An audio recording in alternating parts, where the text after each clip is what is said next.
In this segment, I want to talk to you about impact, okay? Impact is a subject or a part of the golf swing that really confuses the beginner most of the time. And I think the reason that it does is because the way we actually strike a golf ball doesn't make sense to our brain. What logic says we should do is really the opposite of what we are supposed to do.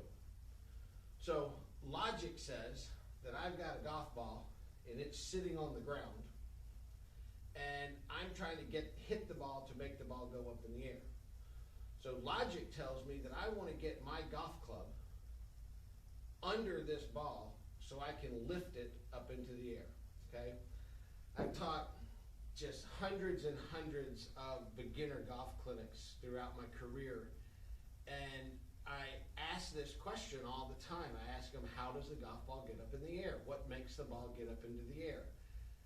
And it's 95%, if not more, of the students that are there all say just what I just said. That, yeah, we got to get the club under the ball so we can lift the ball up into the air, or in some type of terms like that. And that is actually the worst thing that we can do in golf, okay? If you are trying to scoop or lift the ball into the air, you're just setting yourself up for disaster. Now, let me show you and talk about exactly what should happen in impact. First of all, I want you to think about this golf club as a pendulum, okay? If I swing this club as a pendulum, and for us right-handed golfers, if I stop the club on the way down, or for us right-handed golfers with the shaft leaning forward, that shaft is accelerating, okay? As long as the shaft is leaning forward, it's falling, it's moving down, it's accelerating. If I get that shaft leaned backwards, or back to the, again, for us right-handers, with the handle behind the club head, the shaft is decelerating.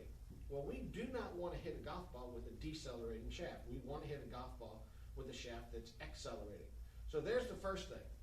Impact, our shaft of the golf club needs to be leaning forward and accelerating. Now, how the ball actually gets up into the air. This leading edge of the golf club right here, okay, the bottom edge, is going to be traveling down as that club leans forward. And we want that leading edge to strike the golf ball about a third of the way up, okay? So it's going to be traveling down, it's going to strike the ball first. The club is going to continue to move downward through the golf ball. Then the club is going to get into the ground or make a divot in the ground out in front of the ball.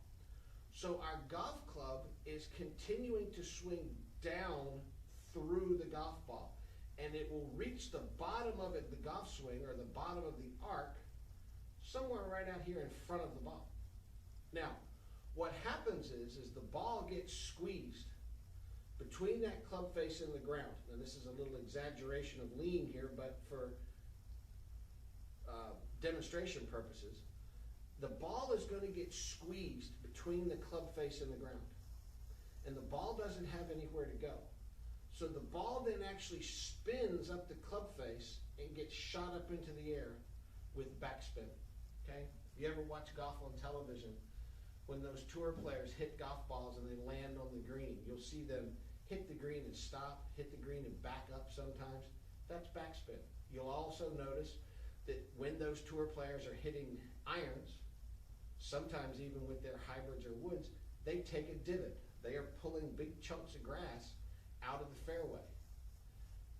But they've hit the golf ball first. So in golf, we have to always try and hit the ball first, then the ground. This is something that you're going to want to try and practice on a small scale. And what I mean by that is go out and hit some small shots, practicing trying to hit down on the golf ball, okay?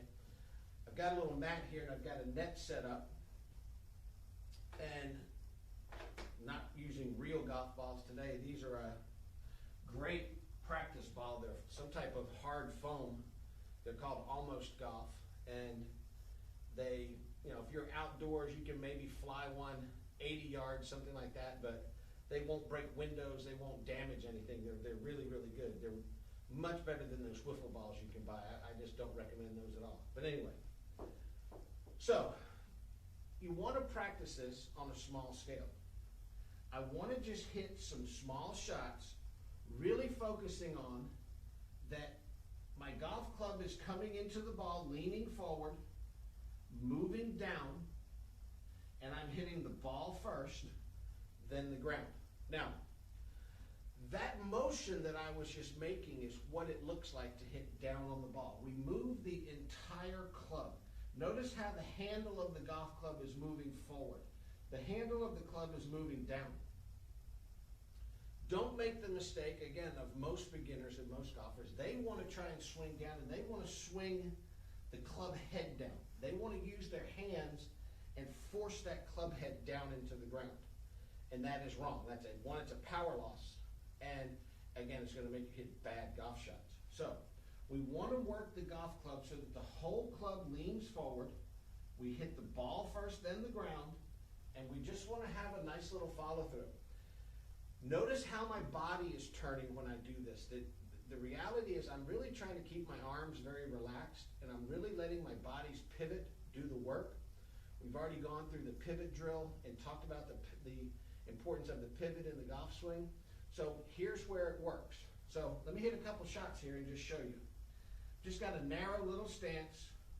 I want a little swing. Hands probably go back to about waist high. Hands to about waist high. Try and hit the ball, then the ground. Okay? The golf ball is not going to come out very high. It's going to kind of come out a little bit low. But as you get better at this, and you start hitting the ball harder with a bigger swing, and you're outside on the driving range, that golf ball will get up in the air. So let me do that again. Again, I want the shaft to lean forward, hitting down on the golf ball, letting my pivot do the work. Notice every time you can hear my golf club hit this mat that I've got up here, my hitting mat. So that's what impact looks like. You got to do a real good job of trying to get your brain wrapped around that, and don't fall into the temptations of trying to scoop that golf ball. Really, really focus on trying to learn to hit down, making the divot happen out in front of the ball.